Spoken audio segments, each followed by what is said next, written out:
እንማርበታለን እንዴ ከተማራችሁበት ታሪክ ሆኖ ማያስተምራል እንዴማ እያንዳንዱ ታሪክ የሆነ ነገር ያስተምራል። የእያንዳንዳችን ታሪክ አንድ ነገር ያስተምራል። የአንዱ ትዕግስትን ሲያስተምር፣ የአንዱ በጣም በቃ ብዙ ነገር እያንዳንዱ ታሪክ ሰው ሆኖ ታሪኩን ማያስተምር የለም። እውነት ነው፣ እውነት ነው።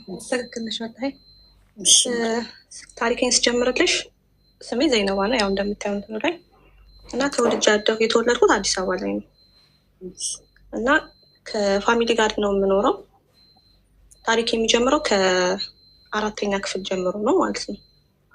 እና አባቴ በሰዓቱ ወታደር ነበረ፣ ፖሊስ ነበር በኢህአዴግ ጊዜ ማለት ነው። ብዙም ንግግር ላይ እንትን አይደለሁም፣ ግን ታገሳችሁ ስሙኝ እሺ። እና አባቴ ወታደር ላይ በነበረበት ሰዓት ላይ ፖሊስ ቤት እየሰራ የሆኑ ሁለት ምርጫ ይሰጡታል ፖሊንቶኖች ማለት ወታደሮች ማለት ነው። ወይ ቤትን አፍርስ ወይ ስራህን ልቀቅ ብለው። ከዛን አባዬ ደግሞ አይሆንም ስራዬን እለቃለሁ እንጂ ቤት አላፈርስም የሚላቸው እና በ1996 ነው ምናምን አካባቢ መጥተው ቤቱን ያፈርሱታል። የኛን ያለንበት ቤት ማለት ነው። እኛ ትምህርት ቤት በዛን ሰዓት አራተኛ ክፍል ነበርኩ መቼም ማለት ሰው እና ረጲ ትምህርት ቤት ነበር የምንማረው እኔና እህቴ እና እዛ ትምህርት ቤት እየተማረን ጠዋት አስገብቶን ሲመለስ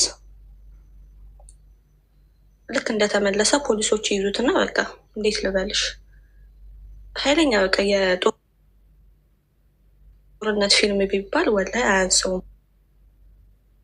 በቦታው ላይ በእርግጥ እኔ አልነበርኩም፣ የነበረ ሰው ሲናገር ግን በቃ ኃይለኛ የጦርነት ፊልም ቢባል አያንሰውም። እና ሲመለስ አባዬ ይይዙትና ያስሩታል። እናቴን በጥይት ይመቷታል። ወንድሜ ፍንጥርጣሪ አይኑ ስር ይመቱታል በጥይት። ያ ሁሉ ነገር ሲደረግ እኔና እህቴ አናውቅም። ትምህርት ቤት ነበር። ያኔ ደግሞ ትምህርት በፈረቃ ነበር፣ ትዝ ካለሽ ጠዋትና ከሰዓት ነበር እና የጠዋት ነበርን። ከዛን ከትምህርት ቤት ስንወጣ የሰፈር ልጆች ይመጡና እናትና አባታችሁ ተገደሉ ብለው ይነግሩናል። ከዛ እኔና እህቴ የድንጋጤ ያለንበትን አናውቅም። ከካራ አየር ጤና ድረስ በእግር ነበር የምንመጣው። የተሯሯጥን ምናምን እንመጣለን። ስንመጣ ሰፈሩ ባዶ ነው። እናቴም የለችም፣ አባቴም የለም፣ ወንድሜም የለም። በጣም ከባድ ነበር በጊዜው ማለት ነው። ከዛ ሁሉም በቃ ቦታው ምንም ነገር የለም፣ ቤት የለም፣ ምን የለም። በቃ ያሉት ፖሊሶች ብቻ ናቸው። ከዛን የሳሉ እናትና አባታችን ብለን ስንጠይቅ አባዬን በጣም ቀጥቅጠውት እስር ቤት ወስደውታል። እናቴ ሆስፒታል ገብታ ነበረ በጥይት ተመታ። ከዛን ጊዜ ጀምሮ በቃ በህይወታችን ላይ ያሉ ፈተናዎች በጣም እየጨመሩ መጡ ማለት ነው። ሁላችንም ታሰርን። ከዛን ፍርድ ቤት ቀርበን ምናምን አልሐምዱሊላህ ያቺ ፓርት አለፈች። ተፈታን በዋስን በምንም ሳምንት ታሰር ሁላችንም አንድ ላይ። እናቴም ተሻላት፣ ወንድሜም ተሻለው አልሐምዱሊላህ። ተከታተሉ ሐኪም ቤት። ከዛን እንደምንም ብለን እንደዛም እንደዚህ ብያለን ምኖረውን መግፋት ጀመርን እና እኔ ትንሽ ከፍ እያልኩ ስመጣ በቃ ከዛን ጊዜ ጀምሮ አባዬ ስለሚያመው እግሩን ስለተመታ ብዙም ስራ አይሰራም ነበረ። በጣም በስቃይ ነው ህይወታችንን እያሳለፈን የነበረ። በቀን አንዴ ብንበላ አልሐምዱሊላህ ብለን ነበር የምንኖር የነበረው ማለት ነው። በኃይለኛ ችግር ውስጥ ወደቅን። በቃ እንደ በፊት ደሎት ኖሮ ምናምን የለም። በቀን 3-4 መብላት ይናፍቀን ነበረ። በዛ መሀል እናቴም የቀን ስራ መስራት ጀመረች። አባዬም እንደምንም እያገገመ እሷም እንደምንም እያለች ቁስላቸውን ያክሙ ምን ያሉ የቀን ስራ እየሰሩ ማኖር ጀመሩኛል። ከዛ ከፍ እያልኩ ስመጣ እስከ 6ኛ ክፍል ድረስ ተማርን። ከዛ በኋላ በቃ እኔም እነሱን ማገዝ መቻል ስላለብኝ እናቴ የምትሰራበት የቀን ስራ የምትሰራበት ቤት እየሄድኩና ብላ ትሰራ ነበር። እንዲህ አርማታ ምናምን በቅዳሜና እሑድን እና ደግሞ 15 ቀን እረፍት አላርለ ፈርስት ሴሚስተር ላይ ሰከንድ ሴሚስተር እስኪከፈት ድረስ ከእሷ ጋር እየሄድኩኝ ሰራ ነበረ።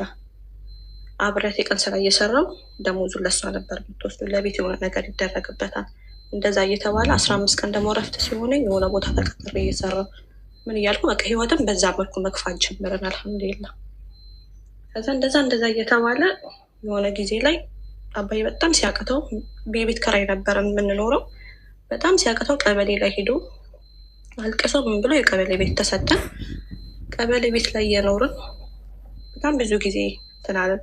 ትንሽ የተስተካከለ የቤት ኪራዩ ሲቀንስልን ትንሽ የተስተካከለ ህይወታችን ምን እያለ አቡ የሚገርምሽ ነገር ወላሂ የምንበላው አተን ከሆቴል ቤት ፍርፋሪ አምጥተን በምን ምክንያት ነው ይሄ ሁሉ በደል አባትሽ ላይ የደረሰው? ቤቱን አፍርስ የተባሉ በምን ምክንያት ነው? አንድ ጓደኛው አብሮን የሚኖር የሚገርምሽ አባዬ በጣም ትልቅዬ መሬት ነበር የገዛው ወደ አየር ጤና አካባቢ ማለት ነው። አየር ጤና ግራር አካባቢ ጋር ትልቅ መሬት ነበር የገዛው እና ጓደኛው እንዲያልፍለት አብሮት ቢሰራ በጣም ብዙ ስቃዮችን አብሮ ያዩት ጓደኛው ስለሆነ ናና ከኔ አጠገብ ሆን ብሎት ግማሹን መሬት ገዝቶትም አይደለም ወላሂ አላህ በሚያውቀው ግማሹን መሬት ቆርሶ የሰጠውና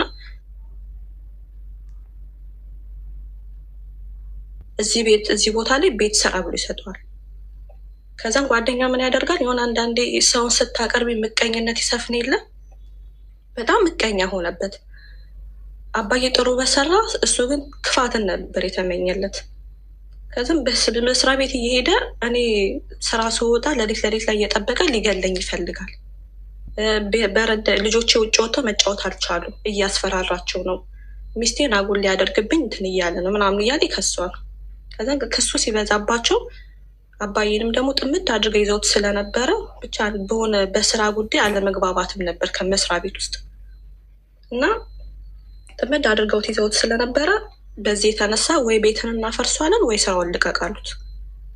ቤቴን ከምታፈርሱብኝ ልጆቼ ሚስት የሚኖሩበትን ቤት ከምታፈርሱብኝ ስራዬን ብለቅ ይሻለኛል አላቸው። ከዛ ይህን ሲላቸው እነሱ የፈለጉት ምንድን ነው? ቤቱ ይፍረስ ስራዬን እቀጥላለሁ እንዲላቸው ነበር የፈለጉት። እሱ ግን አይሆንም በተአምር ቤቱን እንደፈለጋችሁ አድርጉ፣ ስራውን እንደፈለጋችሁ አድርጉት፣ ቤቴን ነው የሚሻለኝ ብሎ ቤቱን ስለመረጠ ይሄ ሁሉ በደል ደረሰበት ማለት ነው። እና እንደዛ እያለ ህይወትን መግፋት ጀመርን። አልሐምዱሊላህ አባዬም የተወሰነ ስራ ማግኘት ጀመረ። በፊት ፖሊስ ስለነበረ እንዲህ ባንክ ቤት ጥበቃም እንዲህ ካፌም በቃ እንደ ጋርድ ምናምን ነገር ሆኖ መቀጠር ጀመረ ማለት ነው።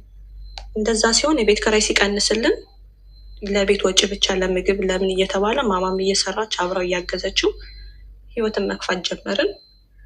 እኔም እስከ 10 ተማርኩኝ። ከዛም ኮሌጅ ውጤት መጣልኝ። ከዛም ኮሌጁን ተውኩትና ማታ ኮሌጅ እየተማርኩኝ በግሌ ቀን መስራት እንፈለኩና ግዴታ ቤተሰብ ማገዝ ስላለብኝ ማለት ነው። እንደዛ እያለን መኖር ጀመርን። ብቻ አልሐምዱሊላህ የማይስተካከል ነገር የለም። የተስተካከለ ህይወታችን የተስተካከለ መጣ። ከዛም በስንት ልፋት በስንት መከራ መልሶ የፈረሰበት ቤት ላይ ድጋሚ ቤት ሰራ። አሁንም መቶ ያፈርሱበታል ይሰራል፣ መቶ ያፈርሱበታል ይሰራል፣ ያፈርሱበታል። በኋላ ላይ እንደምንም ብሎ ጸደቀለት። እዛ ቦታ ላይ ጸደቀለት እና መኖር ጀመር። ያ የቀበሌ ቤቱን አስረከበና ጠቅልለን እዛ ገባን፣ በፊት የነበርንበት ማለት ነው። እዛ ከገባን በኋላ በቃ አባዬም የተስተካከለ ስራ ጀመረ። አልሐምዱሊላህ በቃ እሱ ቦታውን ያዘልን። አባዬ የተስተካከለ ስራ ጀመረ። ማማም የተወሰነ ስራ ትሰራ ነበረ።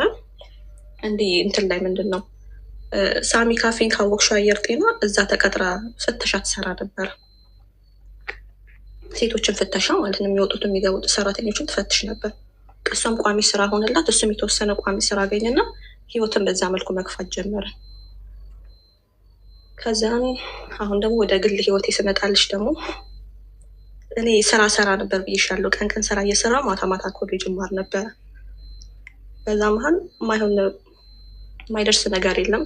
እኔም እያደግኩ ስመጣ ፍቅር ግንኙነት ጀመርኩኝ። ጓደኛ ያስኩኝ ማለት ነው። ከዛ እየተላመድን ስንመጣ በጣም ወደድኩት፣ እሱም በጣም ወደደኝ። በእርግጥ የራሴን ነው የማውቀው። እኔ በጣም ነበር የምወደው አብዬ ወላሂ ሳላየው ማደሩላ አልችልም ነበር። ቀን ማታ ሁላ ክላስ ነኝ እያልኩኝ ክላስ እቀጣው ነበረ። ቀን ስራ ስለሆንኩኝ ማታ የማገኝበት እሱን ሰዓት ስለነበረ ማታም ክላስ ከገባሁ ላላገኘው እያልኩኝ እቀጣው ነበር ቀን። ይሰማል እንዴ? አዎ ይሰማል። በደንብ እየሰማሽ አንቺ ቆመሻል። እንትን ኔትወርክ ይዘሻል። ኧረ አልያዘኝም ማሪ፣ በደንብ እየሰማሁሽ ነውማ። ሚውት ስላደረኩ ነው እኔ። እሺ ውዴ ልቀጥልሽ። እሺ ሰማንሽ ነው። እና ቀን ቀን ስራ ስለሆንኩኝ ማታ ደግሞ ክላስ ስለምገባ ከክላስ ከገባው ደግሞ እሱን የማገኝበት ታይም አይኖረኝም እያልኩኝ እንትን እቀጣው ነበረ። ከዛ እንደዛ አመት ከቆየም በኋላ ከግዴታ ኒካ ማሰር አለብን። ከዚህ በላይ እኔ እናንተ መገናኘት የለብንም። እስከዛ ድረስ ግን ወላሂ ምንም አይነት እኔ እና እሱ ተገናኝተን ከማውራት ከመጫወት ውጭ ሌላ ያለፈ ግንኙነት አልነበረንም። እንደዚህ አይነት ነገር ውስጥ መግባትም ስለማልፈልግ ነግሬው ነበር እና በቃ ትክክል ከኔና ከሱ ጋር እንትን ካለም በኋላ ብቻ ወደ ኒካ ነበር እንትን የተባለው። ወዲያው አመት ከሆንም በኋላ ኒካ ታሰረ። እሱም ለቤት እምቢ አይሆንም፣ ይቅርብሽ፣ ይሄ ልጅ ወጣት ነው፣ ዱርዬን ይቅርብሽ ሲሉኝ አይሆናል ኢንሻላህ የማይሆን ነገር የለም። እኔ በጣም ስለወደድኩት በቃ አይሆንም ብያቸው አይቻልም እያሉኝ እናባዩም በቃ እሱን የማትዶሪኝ ከሆነ ሽማግሌ መቶ የማትቀበሉኝ ከሆነ በስርዓት ነግሬያቸዋለሁ እሄዳለሁ ብያልኳቸው ማለት ነው። ከዛን ተይ ይቅርብሽ፣ በኋላ ታለቅሻለሽ፣ ተይ ይቅርብሽ ሲሉኝ አይሆንም፣ መሆን ያለበት ነገር ይሄ ነው። እኔ ከሱ ጋር መኖርን ያለብኝ ስለምወደው ፍቅር አይን የለውም ነው ምናምን የሚባለው ተረት ትክክል ነው ወላሂ። አንዳንዴ የምንወደውን ሰው ብለን ቤተሰብ ማስቀየም ከባድ ነው። እንደዛ እያልኳቸው እና አባዬ አይሆንም ይቅርብሽ እያሉኝ በቃ ይሆናል ነው በቃ እኔ ድፍን ያለ ውስጤ ምንድነው ከእሱ ጋር መኖርና መኖርም ብቻ ነው በቃ የምፈልግ የነበረው። ከዛም ሳይፈልጉ በግዳቸው እሺ ብለው በመጀመሪያ እኔ ሶሎንኩ ከቤት ያገባሁት አሪፍ ሰርግ ብቻ ድል ባለ ሰርግ ተደግሶ አገባሁ። ሄድኩኝ በቃ ከገባሁኝ በኋላ ከእሱ ጋር የመጀመሪያ ልጅን እስከወልድ ድረስ ፍቅር ነበርን። ፍቅር ነበረን፣ ሰላም ነበርን። ብቻ ያስብልኛል፣ እወደዋለሁ፣ በጣም ነው የምወደው። ምንም ነገር ቢያደርግ ለእኔ ከጥሩ ነው እንጂ የማየው ከክፋት አላየውም ነበረ። እና ይሄ ልጅ ግን እኔ አያገባኝም ትለኝ ነበር ማዘር ሁሌ። ወላሂ የሚገርምሽ ነገር ሀቡ አንድ ቀን ይሄ የጥሎሽ እንኳን ምንድነው ለጥሎሽ ነው ምናምን የሚመጣ እቃ እንኳን ብር የለኝም ብሎኝ እኔ ነበርኩ በራሴ ብር ገዝቼ እንዳታፍር ብዬ ሰጠሁት የነበረው ማለት ነው። ምክንያቱም እሱን ላለማጣት ስል ካልሆነ ይቅር ምናምን ነገር ሲለኝ በቃ ችግር የለውም እኔ ጋ ብር ስላለ የኔ ማለት ያንተ ነው ችግር የለውም ብዬ ነበር እቃ ገዝቼ ምን ብዬ ሰጠሁት ለሱ ይዞ እንዲመጣ ማለት ነው። ከዛን እንደገባሁኝ ምንም ያክል አልቆየሁኝም፣ ብቻ ወዲያው አረገዝኩኝ። ከዛን እርጉዝ ሆኜ ሐኪም ቤት እንሄድ ስለው እርጉዝ ሆነሽ የአባት ደም ነው ምናምን ነገር ይመረመራል አይደል? እንሄድ ስለው እሺ ብሎኛ ሄድም ነበር፣ ፍላጎት አይኖረውም። ኧረ ተው ግን ሄድና ተመርመር፣ ዶክተሮች እኮ አምጪው እያሉኝ ነው ስለው ኧረ አልሄድም አይመቸኝም፣ ሹፌር ነበር እሱ። ኧረ አይመቸኝም ስራ አለብኝ ምናምን ነገር እያለኝ ያልፋል። እሺ እያልኩኝ እንዲህ ክትትል ምናምን ነገር ሲኖረኝ ብቻዬን ነበርኩ እየሄድኩ የምከታተል የነበረው። እንደዛ እያለ አልሐምዱሊላህ የእርግዝና ጊዜ ያለፈ። ምጥ ሰዓት የመጣና እሑድ ቀን ማታ ነበረ። እሑድ ቀን ማታ ላይ በጣም ምጥ አጣደፈኝ። እናቴ ጋር ሄጄ ነበር ቀን ለወልድ ስቃረብ ጊዜ ሲደርስ እናቴ ጋር ሄድኩኝ። ከዛ በጣም ማታ ላይ ወደ 2 ሰዓት ነው አካባቢ ላይ ኃይለኛ ምጥ ሲመጣብኝ ስላልቻልኩኝ ሆስፒታል ሄድን። ምጤ ቢመጣም ግን ማህፀን ያልከፈተም ተብሎ 3 ቀን ሙሉ ሆስፒታል አደርኩኝ። እሑድን፣ ሰኞንና ማክሰኞን ማለት ነው። ማክሰኞ ላይ ጠዋት ላይ ዶክተሩ አየችኝና በቃ ምንም ማድረግ አልችልም ሪፈር እንጻፍልሻለች። ሪፈር ተጻፈልኝ። ጥቁር አንበሳ ገባሁ። ከዛ ጥቁር አንበሳ ገባሁኝና ቢያዩን ባዩን ቀን ሙሉ ምንም የሚመጣ ነገር የለም። ማህፀኔ ምንም ሊከፍትላቸው አልቻለም። የምጥ መርፌ ተሰጠኝ። የምጥ መርፌ ሱብሃንአላህ በጣም ነው የሚያቃጥለው፣ የሚያውቀዋል ወላሂ። የምጥ መርፌ ተሰጠኝና በምጥ መርፌ እንደምንም ብዬ አምጬ ሽርት ውሃ ፈሰሰኝ። ከዛ ወደ 8 ሰዓት ነው ወደ ማታ አካባቢ ላይ ማዋለጃ ክፍል ገባሁና በስንት መከራ ሀቡ በዛ ሰዓት ያየሁትን ስቃይ ወላሂ እኔና አላህ ነው የምናውቀው። ብቻ ምን ብዬ እንደምነግርሽ ወላሂ ዶክተሮቹ ቀርተውብኝ ማለት ነው። ልጄ ከወጣሽ በኋላ ነው ጽዳቷ መታ የጠራችልኝ ዶክተሮቹ ማለት ነው። አንድ ክፍል ትተውኝ ሄደው ወላሂ ጥቁር አንበሳ እንጃ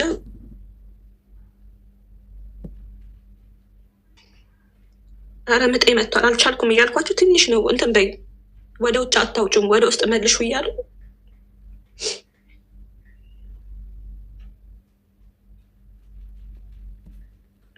ኢትዮጵያ የመንግስት ሆስፒታል የታወቀ ነው ትሪትመንታቸው። አይዞሽ። ለምን የግል አትሄጂም ነበር አንቺ? ብር የለኝም ሀውዬ፣ በጣም በስቃይ ነው እያሳለፍኩ ያለሁት ወላሂ። እሱስ ሹፌር አለ እንደ ሹፌር እኮ ጥሩ ገቢ ያገኛል። ሹፌር እነግርሻለሁ፣ ሹፌርማ ጥሩ ገቢ ያገኛል። ከዛን ወደ ውስጥ ሳቢው እንዳታውጭው እያሉ ወደ ትንፋሽሽን ወደ ውጭ እንዳታውጭ በቃ ወደ ውስጥ እንትን መልሹ እያሉ እንትን አልኩኝ። ከዛም በኋላ በጣም ሲያቅተኝ ወደ ውጭ መግፋት ጀመርኩ። በቃ አልቻልኩም፣ አቃተኝ። ከዛን ጭንቅላቷ ወጣለች ማለት ነው።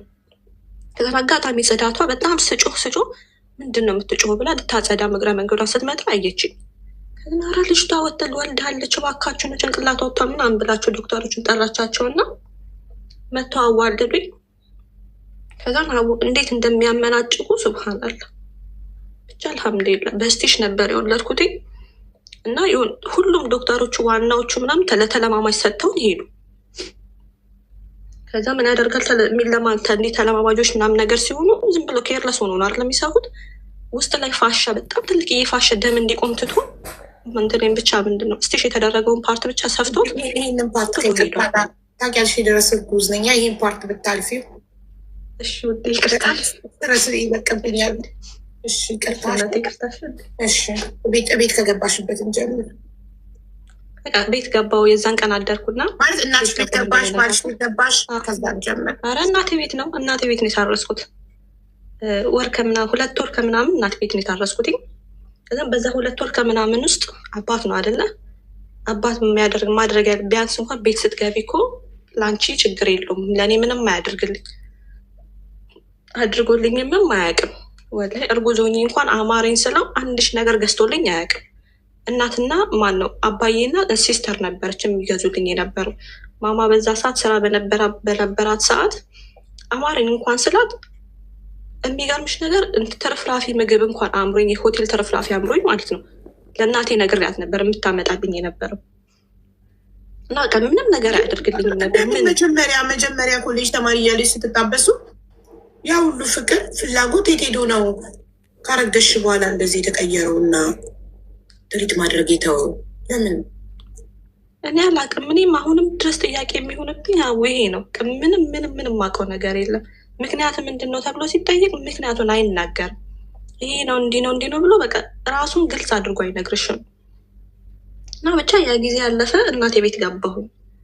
ከዛም ቢያዩት ምንም የሚያመጣ ነገር የለም። እና አባዬ መጀመሪያ እሱ ይግዛና ልብስ መጀመሪያ አባት ነው የሚገዛው ልብስ፣ ከዛ በኋላ ነው እኛ የምንገዛው። እና እስኪ እንየው ትንሽ ተባለ። የዛን ቀን ታየ፣ ምንም ነገር የለም። በበነጋቱ አዩት፣ ምንም የለም። አይ እንደዚህማ እንዴ ልጄ ለምን ትላለህ? ልጄ ለምን ይበርድብኛል አለ። እና አባዬ ተነስቶ ሂዶ ለእኔ ሳይሆን ለልጄ ሙሉ ልብስ ምናምን ገዝቶ ማቀፊያ ምናምን ማለት ነው።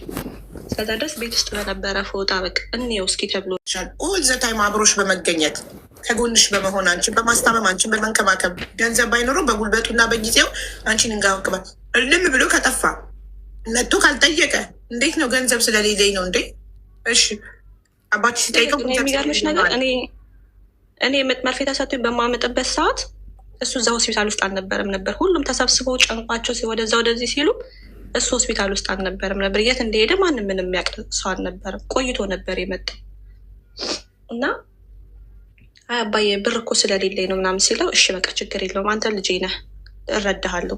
እኔ ብር ባሌለኝ ሰዓት የሚረዳኝ አልነበረም። ብዙ ችግሮችን አልፌያለሁ ይለውና አባዬ ውስጡ ክፋት ስለሌለ አባዬ ወላሂ እሺ ብሎ ያልፈውና በቃ ብር ልስጥህና የሆነ ነገር አድርግ፣ ስትመጣ ቢያንስ እንዳትሸማቀቅ ጁስ የሚሆን ምንም ይዘህላት እንድትመጣ ግን ለማንም እንዳትናገር ይለውና አባዬ ተወሰነ ብር አንስቶ የሰጠውና ጁስ ምናምን ይዘህላት አንተ ገዛህ ብላ ደስ እንዲላት ልብስም ይዘህና ይለውና ብር ይሰጧል። የሚገርምሽ ነገር እንደዛ እንኳን አስቀይሜያቸው አግብቼ በጣም ነበር የሚያስቡልኝ። በቃ ለቤቱ እንደዛ ስለፋ ከነሱ ጋር ብዙ ነገሮችን ስላሳለፍኩኝ በጣም ነበር የሚወዱኝ። ለቤቱ 2ኛ ልጅ ነኝ። ብቻ ለእኔ በጣም ጥሩ ቦታ ነው ያላቸው። ሁላችንን የሚወዱናል። ግን አብራቸው በጣም ብዙ ስቃዮችን ስላሳለፍ በጣም ነበር ለእኔ ትልቅ እንትን ያላቸው እና እንደዛ ለው ብሩን ተቀብሎ ሄዶ አምሽቶ መጣ። ምን ነው ምናምን ሲል አባዬ የሆነ ሰው እኮ ስራ አግኝቼ እኮ ከእሱ ጋር እየተነጋገርኩ ነበር እና እሺ ታለ ታዲያ ግን ትግዛ ያልኩ ሲለው አይ ገዝቼ ነበር ግን መኪና ውስጥ ራሳቸው መጣ። መኪናውን ደግሞ አስገብቼ ነው የመጣሁት ይለዋል ማለት ነው። ከዛም በቃ ችግር የለም ነገ ስትመጣ ታመጣለህ። አዎ ችግር የለም ነገ አመጣለሁ አባዬ ችግር የለው ምናምን ይለውና ያልፈዋል። ከዛ እንደዛ ከንትን ከተባለ እንደዛ ሆነን ካለፍን በኋላ ብናየው በበነጋታው ምንም የሚያመጣ ነገር የለም። ይሄዳል ቤት 2 ቀን 3 ቀን አድሮ ነው የሚመጣው። በእርግጥ ያንን የጭንቅ ጊዜ አልፌዋለሁ። አሁን እርጉዝ ስለሆንኩኝ አትንገሪኝ ያልሽኝ እንጂ በጣም ብዙ ስቃዮችን አሳልፌያለሁ በሆስፒታሉ ዙሪያ ማለት ነው። እሱን ልለፈው እና ኖርማሉን ነገር ልንገርሽ እና ብቻ ብዙ ነገሮችን አለፍኩኝ። አልሐምዱሊላ አራስ ቤትን ጨርሼ ወጣሁኝ። እሱ ምንም የሚያደርግልኝ ነገር የለም፣ ምንም የሚፈጥረው ምንም የሚያደርገው ነገር የለም። ከዛን አራስ ቤት ሆኜ ተኝቼ አከራይ ትደውልልኛለች። ዜናባ እንኳን ደስ ያለሽ፣ እንኳን አላህ በሰላም ገላገልሽ፣ ደህና አልሐምዱሊላ በጣም አመሰግናለሁ አልኳት። ከዛን የቤት ኪራይ ለምንድን ነው የማትከፍሉት? አሁን አንቺ በጭንቅ ሰዓት ስለነበረ ልነግርሽ አልፈለግኩም። የ2 ወር የቤት ኪራይ አለባችሁ ምናምን ስል እየከፈለ አይደለም እንዲ አልኳት። አረ እየከፈለ አይደለም፣ እሱ የመጣ እያደረ አይደለም። አንቺ ከዚህ ቤት ከወጣሽ ጊዜ ጀምሮ የተወሰነ ቀን ነው መጥቶ ያደረው አለችኝ። ከዛ የት እያደረ ነው ብዬ ግራ ገባኝና ጠራሁትና ምንድን ነው ሴትዮዋ እኮ እንዲህ እያለችኝ ነው፣ የት ነው የምታድረው? ስለምንድን ነው ሲያልከፈልኩ ስለው ዊዜ ድዬ እንትን እኮ ስለሌለኝ ስራ እኮ ስለሌለኝ ብር እኮ ስላላገኘው ነው ብር እኮ ስላላገኘው ነው ስራ የለኝም ለዛ እኮ ነው እሺ ምናምን ነገር አለ። ከዛ በቃ እሺ አሁን ቶሎ ስራና ክፈል፣ እኔ ከመግባቴ በፊት ተሳቅቄ እንዳልገባ እና አባዬም ሲሄዱ ለሴትዮዋ የሆነ ነገር ነገራቸው ከሚናደዱ ቶሎ ክፈልና ጨርሳለሁ። እሺ ችግር የለውም አብሽር ያለ 2 ወር ከ15 ቀን ቆየሁኝና በጣም አሞኝ ስለነበረ እስቲሽ ተበትኑ በጣም ተሰቃይቼ ስለነበረ 2 ወር ከ15 ቀን ያህል ቆየሁኝና የማይደርስ የለም ወደ ቤት የገባሁኝ እና አባዬ ማስገቡኝ ወደ ቤት አልሐምዱሊላህ። ከዛን ሴትዮዋ በቃ ምንም አልተናገረችኝ። ቆይታ ዜድ አለችኝ። ከገባሁኝ ቢያንስ ከ15 ቀን ምናምን በኋላ የከፈለን የመሰለኝ ብር እኮ አልተከፈለኝም። ያው አሁን 3ኛ ወር እየመጣ ነው። ምን እያሰባችሁ ነው? እኔ ወላሂ ምንም አውቀው ነገር የለም። እኔ እየከፈለ እንደሆነ ነው እማቅ የነበረው። ግን ስጠይቁ አልኳት እንዲህ ብሎኛል። ኧረ አንቺ ከሄድሽ በኋላ ጭራሽ መጥቶ አያውቅም። ልብሱን ሁላ ከየት እንደሚቀይር አላውቅም። ብቻ መጥቶ አያውቅም እዚህ ግቢ አለችኝ። ከዛን ተጠራ። ምንድን ነው ችግር ምናምን ነገር ሲባል በቃ ብር ስለሌለ ነው ምናምን ብሎ ከየት እንዳመጣ አላውቅም። አምጥቶ የ3 ወር ከፈለ። ከዛ በኋላ ሀቡ ጸባዩ ተቀየረ። በቃ ሙሉ በሙሉ ጸባዩ ተቀየረ። የወለድኳትን ልጄን ሰው እኮ የመጀመሪያ ልጅ ሲወልድ በጣም ደስተኛ ይሆናል አይደል? ወላሂ ትልቅ ልጅ ማለት በምድር ላይ በጣም ትልቅ ጸጋ ነው። በጣም እድለኛ የሆነ ነው የሚያገኘው፣ እድለኛ ያልሆነ አያገኘውም። ወላሂ የመጀመሪያ ልጁን እንኳን በጣም ነበር የሚጠላት በጣም ምክንያቱም እንደሆነ ግን አላውቅም። በጣም ነው የሚጠላት። ከአራስ ቤት ከተመለስሽ በኋላስ? አሁን ለምሳሌ አንቺ እናትሽ ቤት እየታረሽ እያለ ቤት እንደማያድር አከራይዋ ነገረች። አንቺ ከመጣሽ በኋላስ በጊዜ መግባት ጀመረ፣ ማደር ጀመረ? ውጪ አድሮ አያውቅም። ሀቅ ከተናገር ውጭ አድሮ አያውቅም። ሴትዮዋ እንደዛ አለችኝ እንጂ ስጠይቀው እሱንም አሁን የቤት ገብቼ አላውቅም። እማድረው ዘመድ ጋር ነው ጓደኞቼ ጋር ምናምን ብሎኛል። እና ቢያንስ እንኳን እኔ ስለሌለሁኝ ይሆናል የማይሄደው ብዬ ነው ያሰብኩትኝ በራሴ ማለት እና እኔ ወደ ቤቴ ከተመለስኩኝ በኋላ ራሱ አምሽቶ በጣም አምሽቶ ሱቢ ከተሰገደ በኋላ ምናምን ሁላ ሊገባ ይችላል። አምሽቶ ያው አደረ በዩ ነክቷል። ግን በጣም አምሽቶ ይመጣ ምንድን ነው ምናምን ስለ አይ ጓደኞቼ እኮ እንዲሆነው እንዲሆኝ እኮ ምናምን ነገር ይለኛል። እሺ ብዬ አልፈዋለሁኝ። በቃ ወላሂ ውስጥሽ እኮ ክፋትን ካላሰብሽ ሰው እንዲያደርገኛል ብለሽ ካላሰብሽ እኮ በምንም ጎኑ አታስብም። እሺ በቃ እያልኩት ልጅቷን አንድም ቀን እንዲህ እሪ እያለች ሽንት ቤት እንኳን ደርሼ እስክመጣ እሪ እያለች ቢሆን ወላሂ ሀቡ በእጁ አይነካትም፣ እንድች ብሎ አይነካትም በእጁ ማለት ነው። እርር እያለች ትጠብቀኛለች እንጂ እንድች አይነካትም። ለምንድን ነው ማታነሳት ብዬ ስጠይቀው ለምንድን ነው ማትነካት? እኔ ልጅ አልወድም ይለኛል። ግን የሌላ ሰው ልጅ ግን ሲያቅፋ ያዋለሁ። የኔ ናት ብሎ አስብ እኔ አላቅም። እኔ ትንሽዬ ልጅ ሳይ በጣም ነው እንትን የሚለኝ ይከብደኛል። እኔ አልወድም ትንሽዬ ልጅ ይለኛል። ግን አራስ ልጅ መንካት የሚፈሩ ወንዶች አሉ። ግን የራሳቸውን ልጅ አይደለም ወንድ ሴትም አለ የሚፈራ። ግን እንደማይፈራ ደግሞ ያወቁት ምንድነው ታውቂያለሽ? ዘመዱ ወልዳ አቅፎ አይቼዋለሁ። የእሱ ዘመድ ወልዳ ማለት ነው። የአጎቱ ሚስት ወልዳ አቅፎ አይቼዋለሁ። ልጅ ቢያንስ ይፈራል ብዬ ባስብ የልጅ ብቻ አይደለም የሚፈራው። የአጎቱን ልጅ የሚፈራ ሰው አራስ ቤት እንኳን ገብቶ ለማየት እንኳን ይከብደዋል፣ አይደለም ሊያቅፍ። እሱ ግን ፍራቻም አይደለም ምንም አይደለም፣ ብቻ ልጅቷን መንካትም አይፈልግም።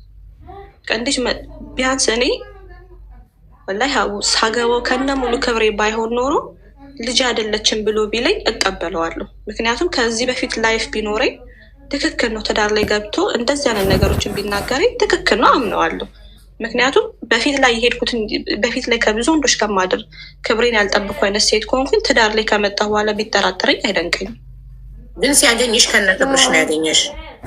አልሐምዱሊላህ ወላሂ ከሙሉ ሙሉ ክብሬ ነው፣ ራሴን ጠብቄ ነው አልሐምዱሊላህ። እና በእንደዚህ አይነት ሁኔታ ላይ ሆኖ እኔ አልፈልግም ልጅ መያዝ ምናምን ነገር ይለኛል። ከዛ ማታ ማታ ሲመጣ ሲጋራ መሽተት ጀመረ። እኔ ጫት ትንሽ ትንሽ እንደሚቅም ነበር የማውቀው። እንደሱም እንደዚህ የበዛ በቃ እንደሚተው ቃል ገብቶልኝ ነው ሲጀመር የተጋባ ነው። ከዛ ማታ ላይ ሲመጣ የሲጋራ ሽታ መሽተት ጀመረ። ምንድን ነው አንተ ልጅ በጣም እኮ ትሸታለህ፣ ምንድን ነው ስለው አይ ጋቢና እኮ ያጨሰ ሰው እኮ ገብቶ ነበር ይለኛል። እኔ ስለ መጠጥም አላቅም ስለ ሲጋራም አላቅም። ወላሂ ከቤት አባይም አይጠጣም አያጨስም አይቅምም። ከምንም ሱስ ስለሌለ ስለ ሱስ ብትጠይቅኝ አላውቀውም። ከዛ ነው እንዲ አይ በኋላ እንዳትታመም በቃ እንደዚህ አይነት ሰው ሲመጣ አታስገባ፣ ከኋላ ከቻሉ ከኋላ ይግቡ ምናምን ብዬ አልፈዋለሁ። እሺ ችግር የለውም ይለኝና ይሄዳል። ከዛ አሁንም በበነጋታው ሲመጣ ወይ ሲጋራ ሽታ ይሸታል ወይ መጠጥ ሽታ ይሸታል። ምንድን ነው አንተ ልሰ ወይ የጠጣ ሰው እኮ ገብቶ ነበር ጋቢና ይለኛል። ከዛ አንተ እሺ ለምን እንደዛ ታደርጋለህ? በቃ እንዳያምህ ስትል አንተም እንዳያምህ ራሴን አመመኝ ምናምን ስለሚለኝ እንዳያምህ በቃ አታስገባ ጋቢና፣ ከኋላ ይቀመጡ፣ ካልሆነ ደግሞ ይቅርብህ አትጫንለዋለሁ። ከዛ እሺ ዜድዬ ችግር የለውም በቃ አስተካክላለሁ እሺ ምናምን ይለኝና ያልፋል። በቃ እንደዛ እያለ እየባሰበት ጭራሽ እጅ ከፍንጁን መያዝ ጀመርኩኝ። ሀቡ እጅ ከፍንጅ ማለት ነው ማለት እየቃነ እያጨሰ መቃሙ ከበፊትም ስለማውቀው ይሄን ያክል እንትን አልለው። መቃሙ አሁንም እያጨሰ እጅ ከፍንጅ አስኩኝ። ከዛ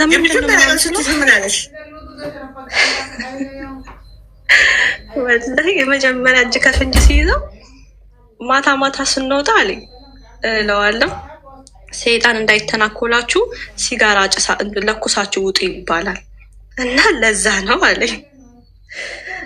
ሴጣን ሊከላከልበት ሲጋራውን ሴጣን ሲጋራ ነገራል እንደዛ ነገር አለኝ። ምክንያት ይስጥሽ ታዲያ። በከስተመር ገቢና በሚሰቀሉ ከስተመሮች ነበር የሚያሳበው እጅ ከፍንጅ። አሁን ደግሞ በዚህ መከላከያ። ኦኬ የሚገርምሽ ነገር ሳልነግርሽ ያለፍኩት ከመውለዴ በፊት መልስ ገብተን ነበር ክፍለ ሀገር እሱ ጋር ማለት ነው። የሆነ ነገር እንዳላቸው ብቻ ወላሁ አለም። አረፋ ገብተሽ እኮ አንቺ ውጭውን ታያለሽ። አሁን ስለ ገጠር ኑሮ ብትጠይቂ ምንም አውቀው ነገር የለኝም። ገጠርን አይቼው ለመጀመሪያ ያየሁት በሱ ነው። ገጠርን አይቼው አላውቅም። ማለት ቤተሰቦቹ ገጠር ነው የሚኖሩት? ገጠር ነው የሚኖሩት። የገጠር ልጅ ነው እሱ። ያኔ አረፋ በገባንበት ጊዜ አንድም ቀን ከቤት ሳያስወጡኝ፣ ሳምንት ሙሉ ተቀምጠን አንድ ቀን ከቤት ሳያስወጡኝ፣ አንድም ቀን ከሰው ጋር ሳያገናኙኝ እንደ እስረኛ ማለት ነው። ሽንት ቤቱን ላስሄድ እየተጠበቅኩ ነበር ሽንት ቤት የሚሄድ የነበር። ለምን በቃ ለራሴ እስኪገርመኝ ምንድን ያላችሁ እስክል ድረስ ማለት ነው እየተጠበቅኩኝ ነበር ሁላ ሽንት ቤት የምገባ የነበረው። ከዛም በቃ ስልችት አለኝና በቃ እንሂድ እንዴ ገጠር መጥቼ ገጠር ማየት ካልቻልኩኝ ምን አደርጋለሁ እዚህ እንሂድ አልኩትና በሳምንታችን ተነስተን 15 ቀን ምናምን ልንቆይ ነበር የተስማማን።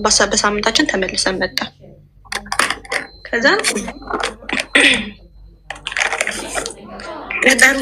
የዛን ጊዜ ሲጋራ ሲያጨስ ካገኘሁት በኋላ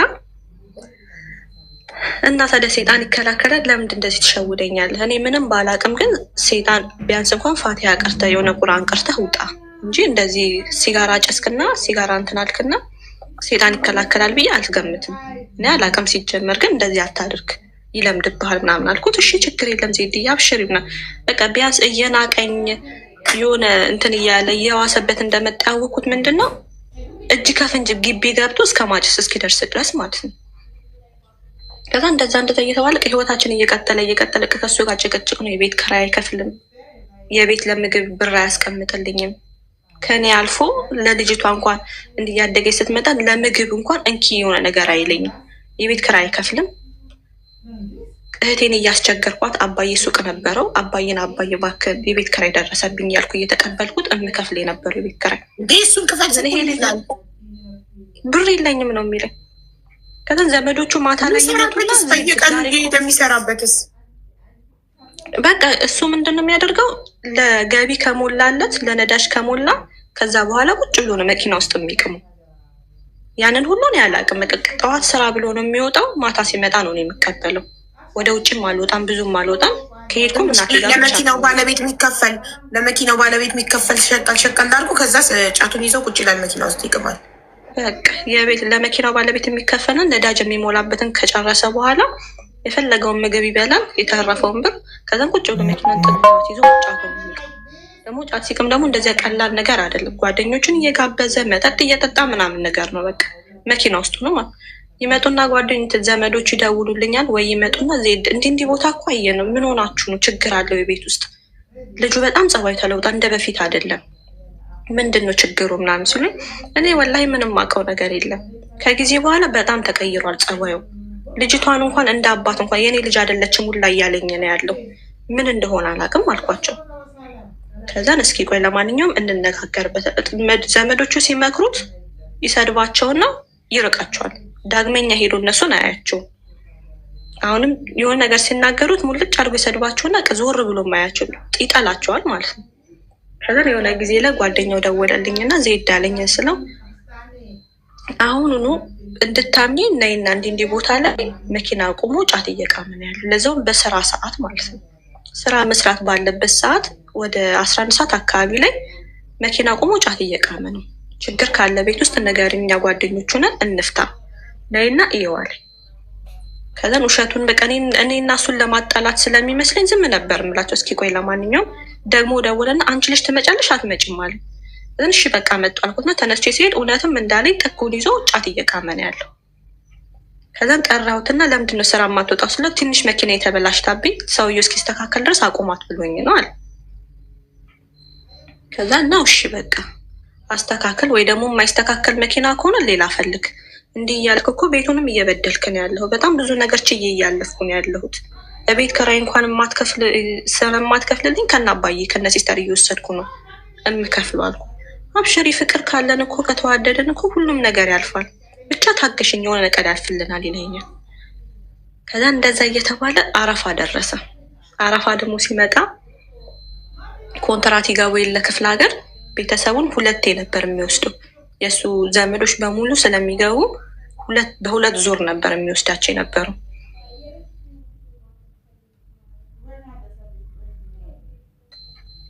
ከዛን አረፋ ጠዋት ላይ አደረሳቸው መጣ። ከሰዓት ደግሞ ከስንት ሰዓት በኋላ ነው ብቻ አድርሶ መጣ። በሁለት ዙር አደረሳቸውና መጣ። ከዛም ሌሊት ላይ ገባ። 7 ሰዓት ነው 8 ሰዓት አካባቢ ጨርሶ መጣ፣ ገባ፣ አደረ። ከዛም ማታ ጠዋት ላይ ተነሳሁና ሐምዱ አልኩት እባክህን ብር ስጠኝ ለልጅቷ ምንም እገዛበት። ሁሉንም ብር ምን አደረገ? ሌሊት ላይ ገብቶ ለሰውየው ለባለቤቱ የሚከፍለውን አስተካከለ፣ ለነዳጅ የሚከፍለውን አስተካከለ፣ መኪና ጌጣጌጥ የሚያደርግበትን አስተካከለ። ከዛን ይቺ የተወሰነች ብር ለእጁ የያዘና ይቺ ደግሞ ጫት እቅምበታለሁ ምናምን ብሎ አስተካከለና ለአንቺ እንኪ ምናምን ነገር የለም። አረፋ ነው ነገ አረፋ የምታሳልፊበት ብር የሆነ ነገር አድርጊበት ምናምን የለም። ለአረፋ ለፕሮግራም ታዩ፣ ግን ለቤትሽ እንኳን የሆነ ነገር ግዢበት፣ ለልጅ እንኳን የሆነ ነገር አድርጊበት ብሎኝ አያውቅም። ወላሂ አባዬ ነው የሚገዛላት ለልጅቷ እንኳን ማለት ነው። የሚያስፈልጋትን መኮረኒ፣ ፓስቲኒ ምንም በቃ ሁሉንም ነገር የሚያሟለው አባዬ ነው። ከዛ የዛን ቀን በጣም ተናደድኩና እንዴ ቢያንስ እንኳን ለልጅ እንኳን ለምግብ አሰጠኝም ወይ? ለሌላውን ተሆኔ አልብላ ይራበኝ፣ ግን ለልጅ እንኳን ምንም ነገር አታረግም ወይ ምናምን ስለው ከዛ እኔ የለኝማ ታደኪ ግላም ለመኪና ማስጌጫ ከምታስቀምጠው አምጣውና ልጅን የሆነ ነገር ላድርግበት ስጠኝ ብሩን አልኩት። ከዛ የለኝም በቃ ምንም አጨጭኝ የለኝም። ከሰራሁኝ በኋላ ወይ ለሰውየው ነግረውና ግማሹን ሰጠውና ግማሹን ላንቺ ሰጥሻለሁ ከገቢ ብር ላይ አለኝ። እኔ ከገቢ ብር ላይ ሰው ሀቅ አልፈልግም። ከሰራህበት ላይ የራሴን ሀቅ እንድሰጠኝ ነው ፈልገው። የተወሰነ ብር እንኳን ለቤት ብለህ ስጠኝ ስለው ችግር ደክሞኛል አለኝ። ገብቶ ተኛ። ከዛን ጠዋት ላይ ተነሳሁና ብስሚላ ብዬ ከእንቅልፍ የተነሳውና ወላሂ ከኪሱ 200 ብር ሰራኩትና እናቴ ጋር ሄድኩኝ።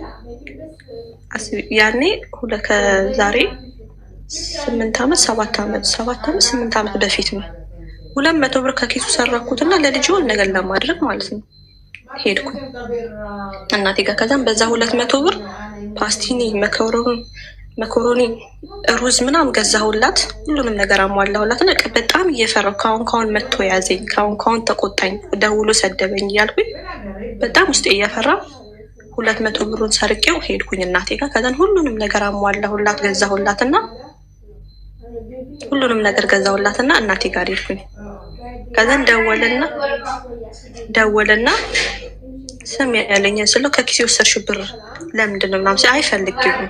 ሲጀመር ለልጄ ምንም ነገር አድርገህላት ስለማታውቅ ለልጄ ብር ምግብ ገዛሁበት አጠፋሁት እንዳትይኝ ወላሂ አጥፍቼዋለሁ አልኩት። አበደ እዚሽ ቤት ተመልሰሽ እንዳመጫል። ከዛ እኔ እኮ ለልጅ እኮ ነው ያደረግኩ። ለምንድን ነው እንደዚህ የምትሆነው? ከዛ ለምንድን ነው እንደዚህ የምትሆነው ምናምን ነገር አልኩት። ከዛ ማዘር ምንድን ነው ስለኝ አይ ምንም ሳልነግረው ስለሆነ ብር ያነሳሁበት ትርፍ ብር አንስቼ በቃ እነሱ ደግሞ እንዳይናደዱብኝ እንዳይከፋቸው ምናምን በቃ ደባብቃለሁ። ከዛ ሰዓት ላይ በጣም ሲብስብኝ ነገርኳት። እንዲህ እያደረገ ነው ለቤቱላ ብር እየሰጠኝ አይደለም፣ በቃ ምንም ነገር እያደረገልኝ አይደለም ምናምን ስላት እኛ እኮ ሲጀመር ነግረንሽ ነበር ይህ ልጅ አይሆንሽም ይቀርብሽ፣ በቃ ያለፈ ነገር አልፏል። አሁን ላይ ከዚህ በኋላ እናናግረው የሚሆነው ነገር ይሆናል አለችኝ። እሺ አልኳት። ከዛ የዛን ቀን ተመለስኩ ቤት። በጣም ተናዶ ነበር። ቀን ቢመታኙላ ደስታው ነበር። ሀቡ በቃ ለምን ብር አነሳሽብኝ ነው ማለት ነው። ከዛን ለልጅህ ነው የገዛሁበት ሌላ ምንም አይደለም፣ እንዴሽ ብለህ እንዳትናገር ምናምን አልኩት። አለፈ። የዛን ቀን አደር። ከዛ በስንተኛው ቀን በጣም ታመምኩኝ። አረፋ ሁኝ አይደለም የዋልኩት ሀቡ እናቴ ጋር ሄድኩኝ። እሷ ጋር ስለነበር የምናሳልፈው ኢድን ረመዳን ኢድም አረፋም እሷ ጋር ነበር የምናሳልፈው ሁሌ። እሷ ጋር ሄደን አሳለፍን። ታርዶ ስለነበረ ለቤትሽ ይሆናል ቤት ምን ይለኛል አንቺ እንደዚህ ሆነሽ ምናምን አለችኝ። እሻልኳት ቤት ሄድኩኝና የተወሰነ ነገር ሰራሁ። አሳልፍን አረፋ። በጣም በስንተኛው ቀን ነው ብቻ በሳምንቱ ይሁን እንደዛ ነገር በጣም ታመምኩኝ። ሀቡ በጣም ነው የሚያንቀጠቅጠኝ። ብርድ ይለኛል። ሰውነቴ ውሃ ነው ላበላኩኝ ያለው ግን ብርድ ሲመታ እንደዛ ነገር ነው መሰለኝ። በጣም ታመምኩኝና ልጄን ሁላ አንስቼ አቅፌ ለማጥባት አቃተኝ። እሱ መቶ ማታ ላይ ምግብ ስጭኝ ሲለኝ እኔ ምግብ ምንም አልሰራም በጣም ታመሜ ነው አልኩት። ምናምን ስለው እንዴት አሰሪ የሚፈለገ ብትታመሚ ስኔር ወይ ልምጣ እንዲያለ ደግሞ የቤት ወጪ ቢሰጠኝ እኮ አንድ ነገር ነው ሀቡ የሚያሟሉኝ ጤፍ እንኳን በአቅም የምትገዛልኝ ወላሂ እህቴ ነበረች። ልክ እንደ ቤቷ እንደ ራሷ ቤተሰቦችሽ ዕዳ አለባቸው እንደ ቤተሰቦችሽ ኑ የቤት ኪራይ ከፍለው እንዴ ምን ጉድ ነው? ሴት ልጅ አግብታ ከወጣች በኋላ እንደገና ቤተሰብ መበዝበዝ አለ። የቤት ኪራይ አንድ እህትሽ አንዴ አባትሽ እየከፈሉ ምግብ ለቤት ከታረደው ላይ ለባል ተቀንሶ እየተሰጠሽ ምን ጉድ ነው? ለዚህ አብረሻቸው አትኖሪም እንዴ? እንዳላገባች ሴት ሸክም ሆንሽባቸው እኮ አሁንም አግብተሽም። ወላሂ ሸክም ብቻ አይገልጸውም ሀቡ በጣም ነው የሚከብደው፣ በጣም ነው የሚደብረው። ሴት ልጅ አግብታ እንደዛ እያሳለፍኩኝ በጣም ነው የሚከብደው ወላሂ። ከዛ እንደዛ ታምሜ ቀን ላይ ማታ ላይ እንደዛ አዳሪ እንደምንም አደርኩና ቀን ላይ ሐኪም ቤት ሲሄድ እባክህን ውሰደኝ ልጅቷን መሸከም አልችልም ሐኪም ቤት እንሂድ ስለው እኔ ስራ አለብኝ ከፈለሽ ወንድምሽንም ቢሆን ጥሪውና ይውሰድሻል ደውይለት ቤት የሚውል ወንድም አለሽ አይደለም ምናምን። ያኔ ደግሞ ወንድሞቼ ተማሪ ነን ወንድሞች ቤት አይደለ እንደሚውሉት ጥሪያቸውና ይውሰዱሻል። ከዛ አትወስደኝም አንተ ስለ ኧረ እኔ ስራ አለብኝ አይመቸኝም ምናምን ብሎኝ ተነስቶ ወጣ። ከዛ ልጄን አጣጥቤ አዝዬ ምናምን ነገር ስወጣ ሰፈር ላይ ቁጭ ብሎ አየሁት። ከዛ ጠራሁትና ስራ አለብኝ አላልከኝም እንዴ ምን አለ ብትወስደኝ ስለ አይመቸኝም አሁን ሰዎች እስኪመጡ እየጠበቅኩ ነው ሂጂ አንቺ አለኝ። ከዛ ሐኪም ቤት ሄድኩኝ። ለእናቴ ደወልኩላት ወንድሜ ላከችልኝ። ሐኪም ቤት ሄድኩ። እሱ ወንድሜ ልጄን ያዝልኛ ታክሜ ምናምን ነገር ሄድኩና ቤት ተኛሁኝ ማለት ነው። ብርድ ነው ብሎኝ መድኃኒት ምናምን ተሰጠኝ፣ መርፌ ተወጋሁኝ፣ ቤት ገባሁኝ፣ ተኛው። በቃ በዛው ቀረው አልተመለስኩም።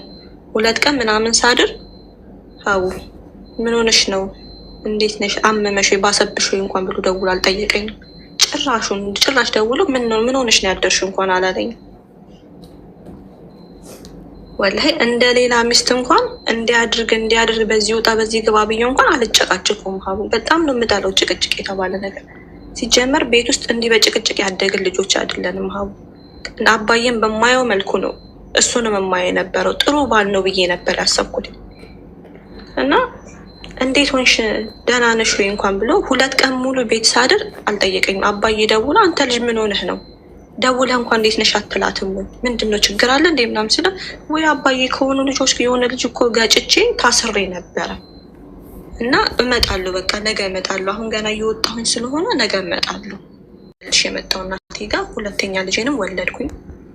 ብዙ ቻሌንጆችን አለፍኩኝ። አልሐምዱሊላህ ረመዳን ላይ ነበር የወለድኩት 2ኛ ልጄን ከወለድኩ በኋላ እንደዚህ 2 ወር ከምናምን ታርሼ ተመለስኩኝ ቤት። ከዛ በኋላ በቃ እማላቀው ሰው ሆነብኝ። በቃ ሁሉ ነገሩ ልውጥ አለ። በቃ ሁሉ ነገር ሲጀመርም ተለውጧል። 2ኛ አረገዝሽ በእንደዚህ አይነት ሁኔታ ላይ? አርግዤ ወለድኩ 2ኛ ልጅ። ጉድ! እኔ እናትሽ እንኳን አስሬ ነበር ምገርፈሽ። እኔ እያበላው እያጠጣው እኔ ቤት ኪራይ እየከፈልኩ እንደገና 2ኛ ልጅ ብታመጪ አደርገዋለሽ። መድኃኒት የተጠቀምኩ ነው። በእናትሽ ጥንቃቄ አታደርጊም? እንደ አንቺ የተማርሻለሽ ኮሌጅ ተምረሽ የለ እንዴ? መድኃኒት የተጠቀምኩ ነው። ሀቡ ለምን እንደያዘ አላውቅም። እጠቀማለሁ መድኃኒት ግን እንዴት እንደያዘ አላውቅም። ታደርጋላችሁ። በዛ ሁሉ ጭቅጭቅ ላይ መሆናችሁ ታደርጋላችሁ። በዛው ሴት ናት ራሷ የምታስከብረው። ግዴታው ነው እኮ አንቺ ታመሚ ሐኪም ቤት መውሰድ፣ ወንድምሽ ይውሰድሽ። ኧረ በእናትህ ከእናትና አባቴ ቤት ከወጣሁ በኋላ ያንተ ኃላፊነት ነኝ፣ ያንተ ግዴታ ነኝ። ሲያመኝ ሐኪም ቤት የመውሰድ የሚያስፈልገኝ ነገር ለቤቴ የማሟላት ያንተ ግዴታ ነው። አቅም ካልፈቀደ ለምን አገባህ? ካልቻልክ ይህ ቤተሰብን ማስደፈር ነው። እንደውም ቤተሰቦች ያበሉ፣ አጠጡ፣ አስተማሩ፣ አሳደጉ፣ አሳልፈው ሰጡ፣ አለቀ በቃ። ከተረከብክ በኋላ ያንተ ኃላፊነት ነው ለቤትህ እያንዳንዱ ነገር። ቤተሰቦች ግዴታ የለባቸውም ለእኔ ቤት ጫው የመስጠት።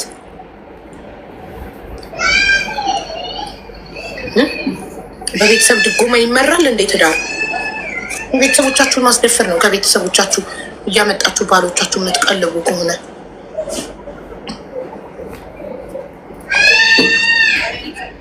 በዛ ላይ እኮ ደግሞ እሺ ስራ ባይኖረው እሺ ተደወልባት ነው እና ዘይነብ እንፈልግሻለን እንዳትወጪ እንትን። በዛ ላይ ደግሞ እኮ እየሰራ ውዶቼ ብሩን ጫት እየቃመበት። እኔ አንዳንድ ሴቶች ግን ትዕግስታችሁ ታድላችሁ። እሺ እኔ ደሜ ነው የሚፈላው ባንዴ አልችልም። መብቴ ሲነካ ለመጀመሪያ ጊዜ ጓደኛው እየቃመ ጣቱን ያየሁት ጊዜ እኔ እንጃ ወይኔ ምን እንደማደርግ አላውቅም። በጣም ይሆንሽ አቸው ጎበዝሽ። ቆይ አንዴ ፖዝ ስልክ እያወራች ነው ገብታለች። ስልኩን ዝጊውና ማሪ ከኛ ጋር አውሪ።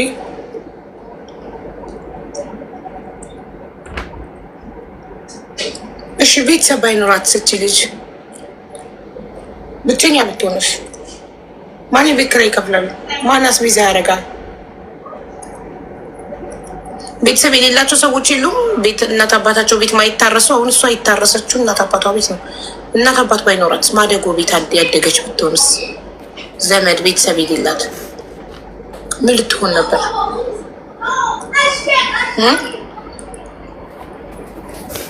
ኢንቫይተር ሶፍዬ እኮ እኔ በጣም የተናደድኩት 2ኛ ልጅ ሲመጣ ነው።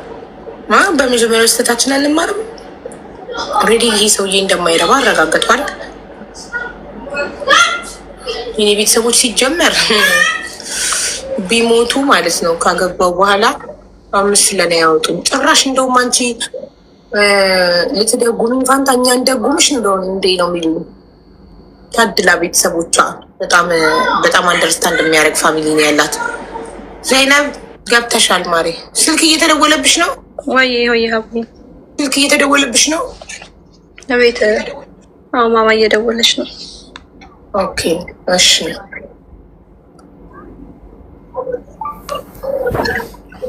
ከዛም ሀቡዬ በቃ ይሄ ሁሉ ነገር አለፈ አልሐምዱሊላህ። ከዛን እንደዚህ የተባለ ብዙ ነገሮችን አሳለፍኩ። 2ኛ ልጅ ከወለድኩ በኋላ ማያልፍ ጊዜ የለም አለፈ። እሱም እንደዛው እየሆነ ልጄም አይደለችም ምንም አይደለችም እያለ ብቻ አለፍን አልሐምዱሊላህ። በጣም ነው የሚጠላት ሀቡ፣ በጣም የመጀመሪያ ልጅን በጣም ነው የሚጠላት። በአያት ምን ባይላት ሁላ ደስተኛ ነው። ልጅ አይደለችም ቡላ ብሎ እስኪያወጣ ማለት ነው አፉን። ወላሂ መታጠገቡትን ተቀምጣ ስለመጫወት ስትፈልጉላ ልጅ አይደለሽም ዞር በይ ከዚህ ነው የሚላት። አባትሽ አይደለሁም ነው የሚላት። እዛውም የምትመስለው የሚገርምሽ ነገር እሱ ለራሷ አይላታል። ወላሂ ቤስንት አመት ልጅ ሆና በቃ ገና በትንሽ እድሜዋ እያለች ነው በቃ እንደዚህ እያለ አይምሯን እየጎዳ ያሳደጋት።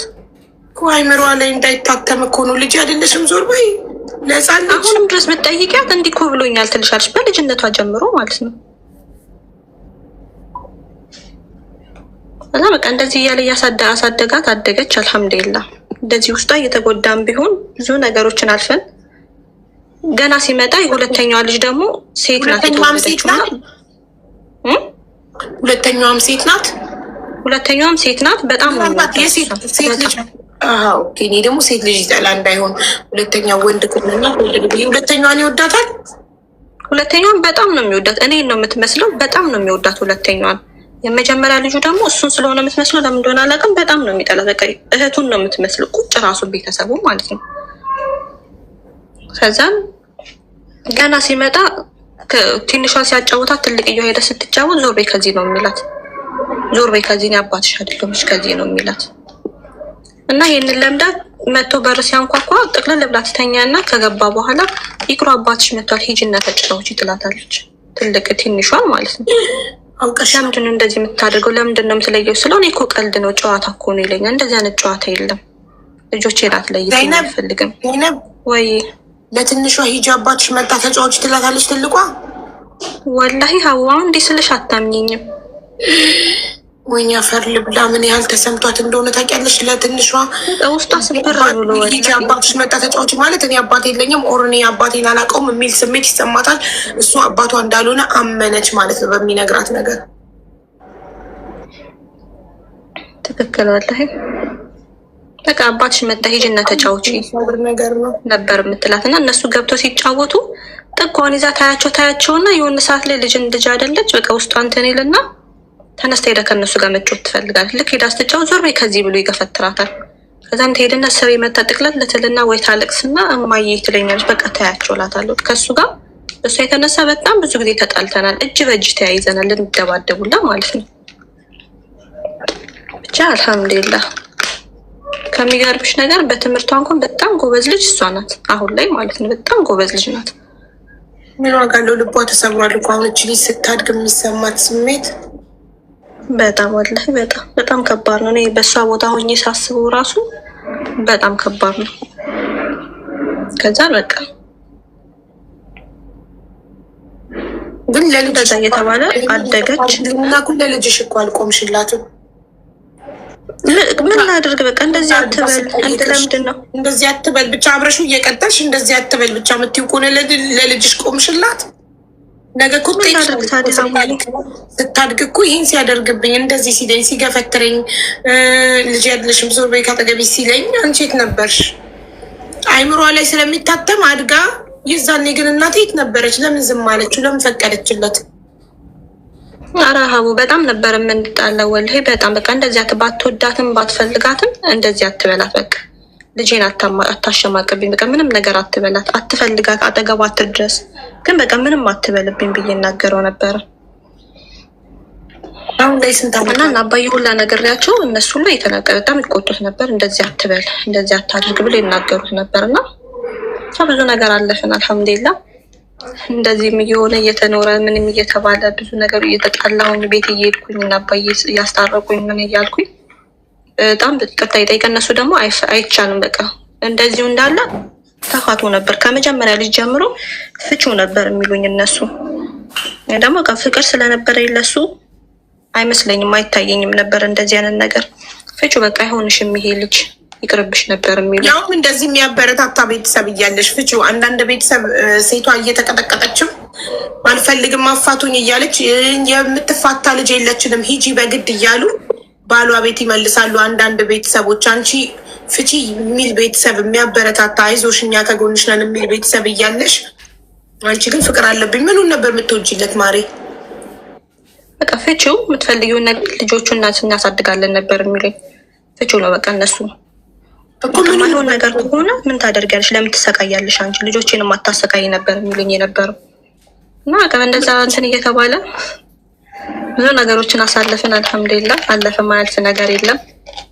ሁለተኛዋ ልጅ ኮሮና ከመጣ በኋላ ትልቋ ልጅ ትምህርት መግባት ነበረባት እና ሳይመቻችልኝ ቀርቶ አልገባችም ነበረ። ትልቋ ልጅ ማለት ነው። ይሄ ኮሮና የመጣበት ጊዜ ነበረ እና በዚህ በኮሮና ምናምን ምክንያትም ይሆን አልተመቸኝም ነበረ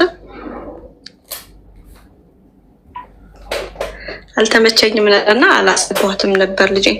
ከዛን በኮሮና ሰዓት ላይ ደግሞ 3ኛ ልጅ አረገዝኩኝ።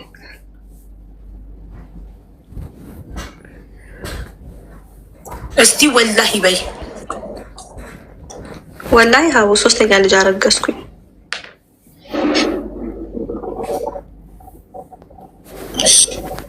ከዛን 3ኛ ልጄን የእሱ ደግሞ በጣም ይለያል። ጊዜውም በጣም ነበር የሚከብድ የነበረው እና 3ኛ ልጄን እርጉዞኜ በጣም ብዙ ቻሌንጆችን አሳልፎ በጣም እሱን እርጉዞኜ መርካቶ ሰራ ነበረ። እንዴ ምንድነው ሙዝ ምናምን ነገር ማንጎ ምናምን እያመጣው መርካቶ ሰራ ነበረ። በጣም ብዙ እንትኖችን እያሳለፍኩ ማለት ነው። በጣም ችግር ላይ ብዬ ስለማይሰራም እሱ ምንም ነገር አያደርግም፣ ለቤትም ለምንም በቃ ምንም ነገር ስለማያደርግ እሰራ ነበረ መርካቶ። እንደዛ እርጉዞኝ ሁላ እቤት እሺ አይሉኝም ነበር። ከአንድ ሰው ወጥቼ እንድሰራ አይፈልጉም። እኛ ማድረግ ያለብንን ነገር እናድርግ፣ አርፈሽ ቁጭ በይ ነበር የሚሉኝና እኔ ከነሱ ላለመጠበቅ ስል ወጥቼ ሰራ ነበረ። ከዛን ይሄ ልጅ ጊዜው ደረሰና መውለጃ ጊዜ ስወልደው ጭንቅላቱ ላይ ችግር ነበረ። የሆነ እንደ ትርፍ ስጋ ነገር። 3ኛው ልጃችሁ ወንድ ሆነ? 3ኛው ልጅ ወንድ ነበረ። ጭንቅላቱ ላይ እንደ ትርፍ ስጋ ነገር ወጥቶ ነበረ። እኔ አፍንጫ ስራው ትርፍ ስጋ ማቀው ህፃን ልጅ ሲወለድ ጭንቅላት ላይ ከውጭ በኩል ነው። ከውጭ በኩል ተንጠልጥሎ የተንጠለጠለ ነገር ነበር እና ያ ግዴታ መነሳት አለበት፣ ኦፕራሲ መደረግ አለበት ተባለ። ከዛን እንደወለድኩኝ ወዲያውኑ ሪፈር ተጻፈልኝና ወደ ምንድነው ጳውሎስ ነው ምንድነው ዋላ ሪፈር ተጽፎልኝ ብቻ ሄድኩኝ። ከዛ ሪፈር ተጽፎ ሄድና አዩት። በቃ ችግር የለም ኦፕራሲ ይሰራል፣ ግን ወረፋ ጠብቁ ተባለ። ከዛ ወረፋ እየጠበቀ ስንመላለስ አቡ አንድም ቀን ቤት በስራ ሳንቀመጥ አራስን ቤት አንድ ቀን ሳላሳልፍ አንድ ቀን ሳልተኛ አራሴን ጊዜ አሳለፍኩ፣ ጨረስኩኝ። ሆስፒታል እናቴ ጋር እየተመላለስን እሱስ ውሳይ በጣም ሆስፒታል አብሯቸው አይሄድም። ኧረ እሱማ በመከራ እየተሳደበም ምንም እያለም መኪና አምጣ ሲባል እየተሳደበ ማለት ለገዛ ልጁ ምንድን ነው የሚያሳድበው? ምን መሰለሽ እንደዚህ ትርፍ ስጋ ሆኖ ሲወጣ ዶክተሮቹ ምን አሉ? ይሄ ምንድነው አይረን ነው ምናምን ነገር ባለመዋጥሽ ነው እንደዚህ ሆነው ብለው ሲሉ እሱ ምን አለ? ያንቺ ነው አይረን እኮ ለደም ማነስ ነው። አሁን ደም ማነስ አለብኝ፣ አይረን ተሰጥቶኛል፣ አይረን እወጣለሁ። አይረን እኮ ለደም ማነስ ነው። ደም ማነስ አለብሽ አንቺ? ደም ማነስ አለብኝ ግን ይሄን ያክል አይደለም። እና የሆነ እርጉዞንሽ የምትከታተይ የሆነ መድኃኒት አለ የምትውጪው ቪታሚን ግዴታ ስላሏትሽ ነው ምናምን ነገር አሉ። እሱን ስላሏትሽ ነው ምናምን ነገር አሉ። እሱን ስላሉ ፎሊክ አሲድ እሱን ስላሉ ታዲያ ፎሊክ አሲድ የሚዋጣው አይረን አይደለም። እሱ ከሆነ ፎሊክ አሲድ እኮ የመጀመሪያ 3 ወሮች ነው የሚዋጣው። 3 ወር ሳይሆን እስክትወልጂ ድረስ የሚዋጥ መድኃኒት አለ። ፎሊክ አሲድ ጋይስ እኔ አሁን አቁም ያለው ፎሊክ አሲድ እስከ መጨረሻ አይዋጥም። 3 ወር ብቻ ነው የሚዋጣው ፎሊክ አሲድ። ጽንሱ ዴቨሎፕ እስኪያደርግ ብቻ ነው የሚዋጣው። ተሳስተሻል። ፎሊክ አሲድ ሳይሆን ሜቢ እሱን ሰዎች ጨንጓር ደማነስ አለብኝ። እሱ ጨንጓራን እያመመኝ ሲያቅተኝ ተውኩትኝ። በጣም እያመመኝ ሲያቅተኝ ጨንጓራን ተውኩት፣ መድኃኒቱን ስውጥ። ከዛን እሱን ተውኩትና ምን አደረግኩኝ በቃ እሱን ትቸው ኖርማል ጊዜ ማሳለፍ ጀመርኩ። ከዛ ከተወለደ በኋላ ሲያዩት ትርፍ ስጋ አለው ምናምን ሲለኝ ዶክተሩ በቃ ምንም ማድረግ አልችልም፣ አላህ ሊሰጠኝ ከወሰደው የሚወሰድ ካተረፈልኝም ያትርፈኝ አልወላሁ አለ ምናምን ነገር ብዬው አለፈ።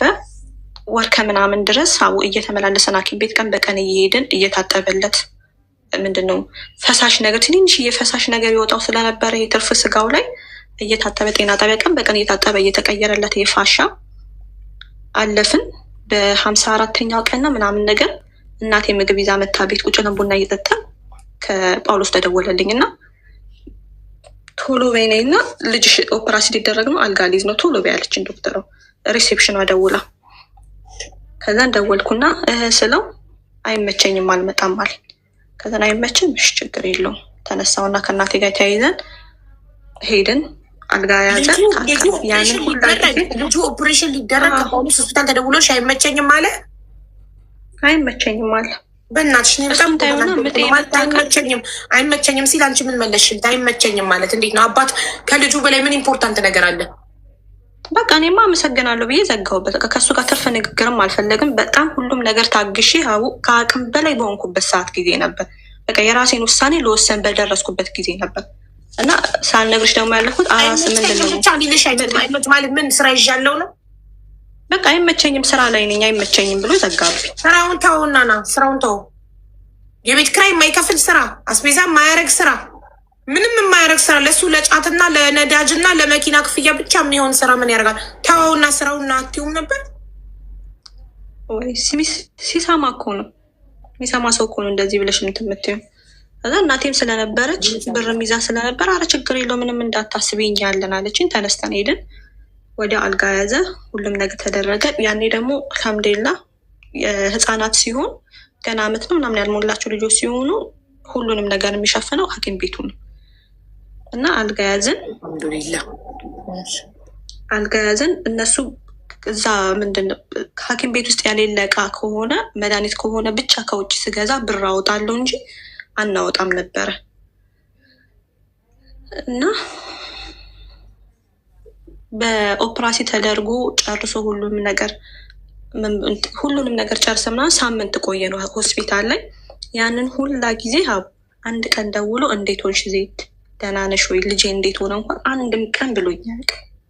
ሳምንትም ሙሉ እኛ ከወጣም በኋላ ከቤት ተመልሶ ሁላ እንዳገባን የተነገረኝ አከራዬ ማለት ነው እና ያንን ሁላ ጊዜን ከዛ በኋላ በቃ እዚሽ ቤት ተመልሰን ገላውን ይታጠባል፣ ልብሱን የት ይቀይራል ቤት ካልመጣ እዛ ውጭ ላይ ነው የሚሆነው። እኔ ከየት እያመጣ እንደሚቀይር አላውቅም፣ ግን አንድም ቀን ልብስ ቀይሮ ምንም ነገር የሚሰማው ነገር የለም ምንም። እኔ ለምን እንደሆነ አላውቅም። እኔ አካባቢዎቹ ናቸው አንድም ቀን መጥቶ አያውቅም የምባለው። ደግሞ ቁልፍም ደግሞ እኔ ስለነበርኩ ወንድሜን ቆልፍና ውሰድ ብዬው ስለነበረ እሱ ጋር ነበረ የሚቀመጥ የነበረ ቁልፍም። ስለዛ ቢመጣ እንኳን ቢያንስ ቁልፍ ይጠይቃል። ቤት ሂዶ እንኳን ሁለቱ ልጆች እንኳን ቤት ሂዶ አላየም። እኔና እናቴ ሳምንት ሙሉ ሆስፒታል ሆነን እንዴት ነው ብሎ ደውሎኛል። ደውሎ አልጠየቀኝም። እሺ ከሁለቱ ልጆች ጋር ማን ነበር?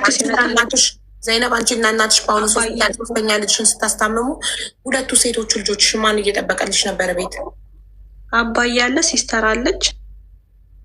እማም ደግሞ እየሄደች ምግብ ሰርታ ምናምን ትመጣለች፣ ትመላለሳለች። ፈረደባቸው ወልደው አሳድገው አስተምረው ድረው ከዛ በአንቺ ድካም ደግሞ ልክ በማረፊያቸው ሰዓት ደግሞ ከአንቺ ልጆች ጋር ደግሞ ፈረደባቸው ቤተሰቦች። የኔ ቤተሰቦች ቢሆን ሾክሽን በእጅሽ ንቀይ፣ እኛ ኃላፊነት ጨርሰናል ነበር የሚሉኝ። ወለድንሽ፣ አስተማርንሽ፣ አሳደግንሽ፣ አገባሽ አይደል አለቀ። ካገባሽ በኋላ ጣጣሽን ራስሽ ቻይ ነበር የሚሉኝ። የምር በጣም ቆፍጣና ቤተሰብ ነው ያለኝ። ከዛን በቃ ልክ ወደ ቤቴ ስመለስ ቤት እንዳትመጣ እዚህ ቤት እንዳትመጣ ብዬ ዘጋሁበት ስልክ።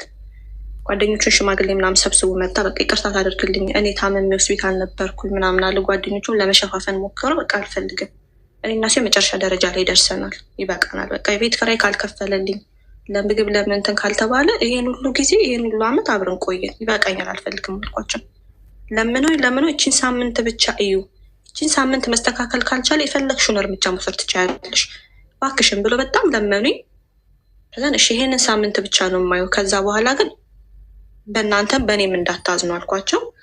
እሺ አሉኝ። ከዚህ ሳምንቱን አየሁት። ሳምንቱን ምንም የተለወጠ ምንም ያደርገው ነገር የለም። አባዬን እናቴን ጠራውና በቃ ከዚህ በኋላ እሱ እዚህ ቤት እንዳይመጣ እዚህ ቤት እንዳለ እኔም የቤት ኪራይ መክፈል ስላልቻልኩ ወደ እናንተ ጋር ወስዳለሁ ስል አባዬ በጣም ተቆጣ። እንዴ እስከዛሬ እንዴት አልነገርሽኝም?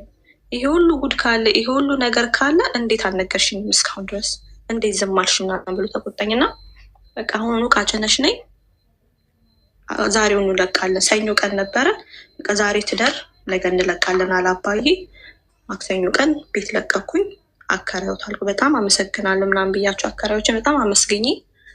የአንድ ወር የቤት ኪራይ ቀርቶብኝ ነበር። አባዬ እኔ እከፍላለሁ ምንም እንዳታስቡ አለ። ተከፈላቸው። ወጣ። ከዛ በኋላ የመጨረሻ ጊዜ ተባባልን።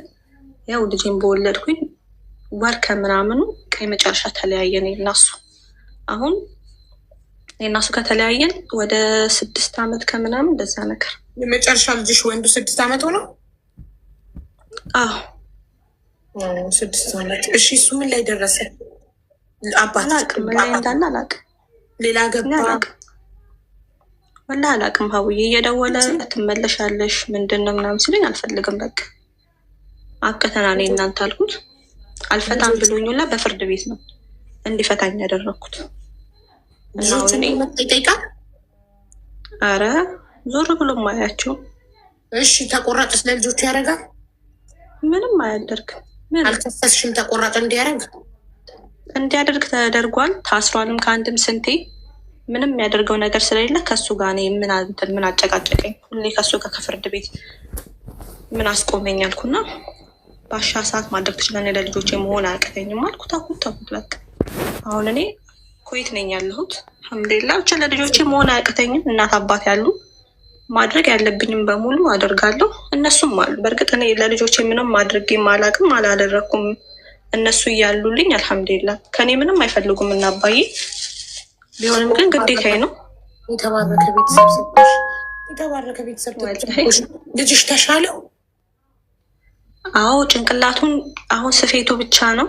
ስፌቱ ውጭ ላይ ነው እና በጣም ነው ምፈራለት። እንዲህ ኦፕራሲ ሲደረግ የሆነ ነገር ሲወጣልሽ ከውስጥሽ ሊታካም ላይ ታካም ይችላል የሚባል ነገር አለና በጣም ነበር ምፈራለት የነበረው። ብቻ እጢ ነገር ሲሆን ነው እንጂ የሚተካው ትርፍ ስጋ አይተካም። እጢ ነገር ሲሆን ነው እንጂ የሚተካው ትርፍ ስጋ እኮ በቃ ትርፍ ነበር። ከዛ በኋላም ደግሞ አመት ከምናምኑ ላይ አገጩ ላይ የሆነ ነገር አብጦበት ኦፕራሲ ተደርጎ ነበር ድጋሜ ማለት ነው።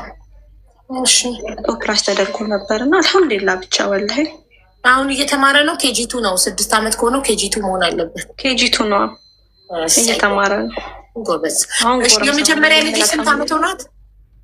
አሁን የመጀመሪያ 9 ዓመት ከምናምን። በጣም ጂኔስ በጣም ጎበዝ ልጅ ናት። አቡ ከሚገርምሽ ነገር ማለት ነው አንጀቴን የምትበላኝ እሷ ናት። በእናትሽ በአባቷ የተገፋች አፈር ልብላ። በጣም ቅመም የሆነች እሱ ያደርጋት የነበረው ማለት የገፈትራት ልጅ አይደለሽም ዞር በይ ካጠገቤ ይላት የነበረው ነገር እዚህ ስር ታትሞ ቀርቶ የአባት ጥላቻ የወንድ ጥላቻ እንዳይኖርባት እፈራለሁ። 9 ዓመቷ ነው። 3ኛ ክፍል ናት ማለት ነው። 2ኛ ክፍል። እሺ ሁለተኛዋስ ስንት ዓመቷ ነው? ሁለተኛዋ ደግሞ 7 ዓመት ከምናምን ነው እንትናቸው ወንዱ ነው። እሷስ 1ኛ ክፍል ገብታለች 7 ዓመት ከሞላት? 1ኛ ክፍል ናታ። በቃ አንቺ ስንት ዓመት ሆነሽ ኩዌት ከሄድሽ?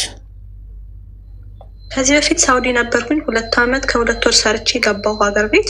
ከማግባት ደግሞ ድጋሜ መጣሁ ኩዌት። ከእሱ ጋር ከተለያየሽ በኋላ ነው ሳውዲ ሄድሽው? ከእሱ ጋር ከተለያየው ከ2 ዓመት እንደዛ ነገር በኋላ ልጄ 3 ዓመት ሲሆነው ነው በቃ ሳውዲ የገባሁትኝ። ኦኬ አሁን ዘንድ ተመልሼ መጣሁ። ስለዚህ 2 ዓመት ሳውዲ፣ አሁን 1 ዓመትሽ ነው ኩዌት? አይ ገና 3 ወሬ ነው። ኦኬ ኢትዮጵያ የተቀመጥሽበት ጊዜ አለ? 3 ወር ብቻ ነው የተቀመጥኩት ኢትዮጵያ። ቤተሰቦቹ ምን አሉ? የሱ ቤተሰቦች ስትለያዩ? የሱ ቤተሰቦቹማ ተያቸው አቡ ምንም ነገር ምንም ፋይዳ የላቸው። ምንም እኔ ትቼ በቃ አልፈልግም። እኔ እሱን በንፋታ ብዬ ፍቺ በመጠየቅ እንኳን በጣም ብዙ ነገር ነው የተናገሩት። ማለትም በዚህ እየሆንሽ ኑሪ ነው የሚሉት። በቃ እነሱ ምንም ነገር አያደርጉም፣ ምንም ነገር አይፈጥሩም። እንዲህ ነው ስትነግሪያቸውም እንዲህ አድርጊ እንዳያደርጊም አይሉም። ግን በቃ ሁሉም ነገር እንትን የሚሉት በእኔ ላይ ነበር። በቃ አንቺ ማስተካከል የምትችውን አንቺ ማድረግ የምትችውን ነገር ይሉኛል። እኔ መስመር መያዝ የማይችልን ሰው መስመር ለማስያዝ መሮጥ በራሱ በጣም ከባድ ነው። ያልተማረ መሀይም አስተሳሰብ ነው። ሴት ልጅ ወንድን ትቀይረዋለች በግድ ብለው የሚያስቡት። በጣም የመጀመሪያ ልጅ 9 ዓመት ማለት ከዚህ ሰውዬ ጋር አንቺ ብዙ ዓመት አቃጥለሻል እድሜሽን፣ ገባሽ? ስለዚህ ብዙ እድል ሰተሸዋል። እንደውም አንቺ ሆነሽ ነው። ግን አሁን አንቺ ለደረሰብሽ ነገር ማን ነው ጥፋተኛ ብለሽ ታስቢያለሽ? እኔው ራሴ፣ ማንም አይደለም ጥፋተኛ። ጎበዝ፣ በቃ ጥፋተኝነት አትደግሚውም በወደፊት ህይወትሽ፣ ገባሽ? ምንድነው ለእኔ ጥፋተኛ ነኝ ያልኩሽ? ከቤተሰብ አምጥቼ ለቤት ምንም ማድረግ አልነበረብኝ፣ ፊት መስጠት አልነበረብኝ። ቤቴ ሲጎልብኝ ቢያንስ ስራ ውሎ ሲገባ እንዳይረወው እንዳይከፋው እያልኩኝ የቤት ኪራይ ስቸገር ከቤተሰብ እያመጣው መክፈሌ እሱን እዚህ ደረጃ እንዲደርስ አደረግኩት። ራሴ የገደልኩት እኔው ራሴው ነኝ እና ብቻ ጥፋተኛው በሁሉም ነገር እኔው ነበርኩኝ። ዝቅ ካላልሽ ማንም አናትሽ ላይ አይወጣም። አንቺ ስለፈቀድሽለት ነው ይህን ሁሉ ነገር ይገባል። ወንድ ልጅ ደግሞ ይቅርታ አድርጊልኝና ይሄ ሰው የሚወድሽ አይመስለኝም።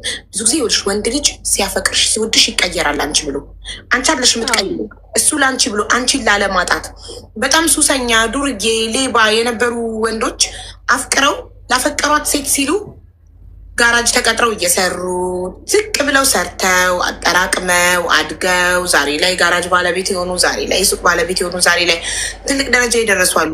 ላፈቀሯት ሴት እሷን ላለማጣት ራሳቸው ፈልገው ሴቷ ብላቸው ሳይሆን ራሷቸው ፈልገው እሷን ለማስደሰት፣ ገባሽ?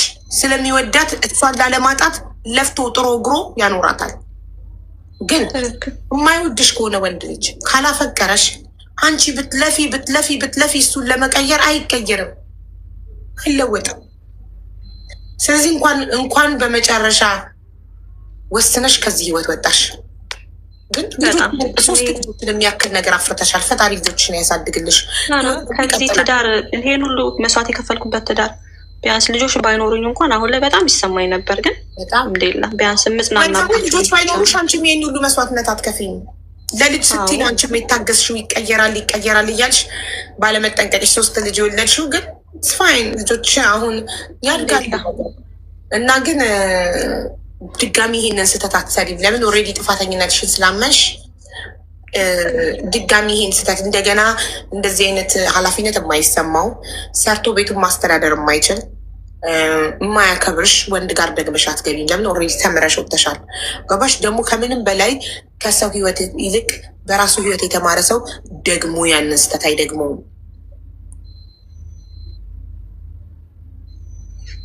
እውነት ነው። እና ደግሞ ሴት ነሽ ታውቂያለሽ፣ ተፈላጊ ነሽ ሁሌም በየትኛውም እድሜ ላይ ብትሆኝ። ከዚህ በኋላ ደግሞ ትዳር መጣ አይጨንቅሽም። ለምን? ልጅ ነው ትልቁ ነገር። 3 ልጆችን አፍርተሻል። ነገ የሚጦሩ መቼም ሁሌም ዘላለም ያንቺ የሆኑ ባል የነበረ ዛሬ የከሊት ባል ነው ይባላል። ልጆች የነበሩ ግን አሁን የከሊት ልጆች ናቸው አይባልም።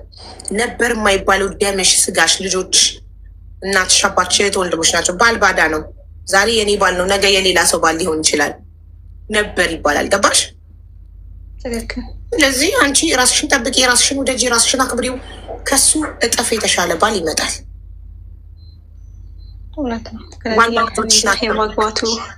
ነገም ለሚመጣው ባል እንደገና ትዳር ስትይዢ በልጆችሽ እንዳትደራደሪ። እሺ ፕሊስ። እሺ ልጆችሽን በኋላ ነው ተደራድረሻል እኮ። ልጅሽን እያስቀየመ እኮ ዝም እያልሽው ነበረ። ልጅሽን ያስቀየመ ቀን ነበር በሩን ከፍተሽ ከቤት ማባረር የነበረብሽ። ልጅሽን ልጅ አይደለሽ ያመናቀላል። ኖ በልጅ ይስተካከላል ብሎ ነገር የለም። በልጅ ማሪ በልጅ ይስተካከላል ብሎ የሚባል እዚህ ስር ተቀብሮ ነው የሚቀረው ልጆቹ ላይ። የመጀመሪያ ጊዜ ልጅሽን ያስቀየመ ጊዜ በሩን ከፍተሽ ውጣ። ከልጅ አትበልጥ፣ ማንም ከልጅ አይበልጥ። ስለዚህ አሁንም ወደፊት ለሚመጣው ባል ከልጅሽ እንዳታስበልጭ፣ በልጆችሽ እንዳትደራደር። ልጅሽን ያስቀየመ ጥንቅር ይበል። ለመሰልሽ በልጆች አልደራደርም። አሁን ይኸውልሽ ሲቀር ቀረሱ ልጆቼ ግን መቼ የማይቀሩ ባል ባዳ ነው። ሲቀር ይቀራል፣ ሲለወጥ ይለወጣል። ሌላ አዲስ ሴት አግኝቶ ሲሄድ ይሄዳል። ስለዚህ ሁሌም ልጆቻችንን ነው መመረጥ ያለብን፣ ልጆቻችንን ነው ማስቀደም ያለብን። እውነት ነው። በልጆችሽ እንዳትደራደሪ መቼም እና ብዙ አትቆይ። ብር ያዢና ገብተሽ ሀገርሽ ላይ የሆነ ቢዝነስ ከፍተሽ ልጆችሽን ስብስብ አድርገሽ ኖሪ። እናትና አባትሽንም አሳርፊያቸው። እሺ? አዎ ኢንሻላህ። እስቲ እያለሁ አላህ ከረዳኝ። እሺ እናት እናመሰግናለን። ፍቅሩ ግን ወጣልሽ? ረሳሽ? እኔ በቃ ከውስጥ የሆነ ቁርጥ ያለው በዚህ ልጅ የተነሳ ከውስጥ በቃ ቁርጥ ብሎ ነው ይወጣልኝ። ቁርጥ እንኳን ወጣልሽ። እንዴላ ያው ስንወድም አንደኛ ነን፣ ስንጠላም አንደኛ ነን። አረ በተለይ ለምጣበት ምክንያት አሳማኝ ምክንያት ቶሎ ያልቆረጠ ሰው ከቆረጠ አይመለስም። አሁን አንቺ ብዙ ታግሰሽ ብዙ ችለሽ ስለሆነ የቆረጥሽው በቃ ውጥት ነው የሚልልሽ። ንቅል አድርጎ ነው የሚወጣው። በጣም ሀቡ እንዴት ምን ልበልሽ፣ ወላሂ ትልቅ ሸክም ከላይ ላይ ቀለለልኝ ያክል ነው የተሰማኝ። በቃ ብቻ አልሐምዱሊላህ ቆረጠልሽ። ደጋግሞ በድሎ እንዲቆርጠልሽ አደረገሽ በገዛ እጁ። አንቺን የመሰለች ሚስት አጣ። ይብላኝ እንደሱ። እናመሰግናለን። በጣም አስተማሪ ታሪክ ነው። እንግዲህ በጣም አመሰግናለሁ አቡዬ ጊዜ ሲሰጠች ስላዳመጥሽኝ። እሺ ዘይነብዬ፣ እኔ እናት አንቺም ስላካፈልሽን ታሪክሽ እናመሰግናለን። በርቺ፣ ገንዘብ ያዢ፣ ብዙ አመት እድሜሽን አጨርሽ። የአረብ ሀገር ላይ ግቢና ልጆችሽን አሳድጊ። እሺ እኔ እናት። እሺ ውዴ አመሰግናለሁ። እኔ እናት እኛም እናመሰግናለን። ደህና ሁንሽ። መልካም ጊዜ። አንቺም አላህ በሰላም ይገላግልሽ። አሚን አሚን። የልጆች እናት አላህ ያድርግሽ። አሚንማ። ሹክረን ሀቢብ። ውዴ ቻውሽ።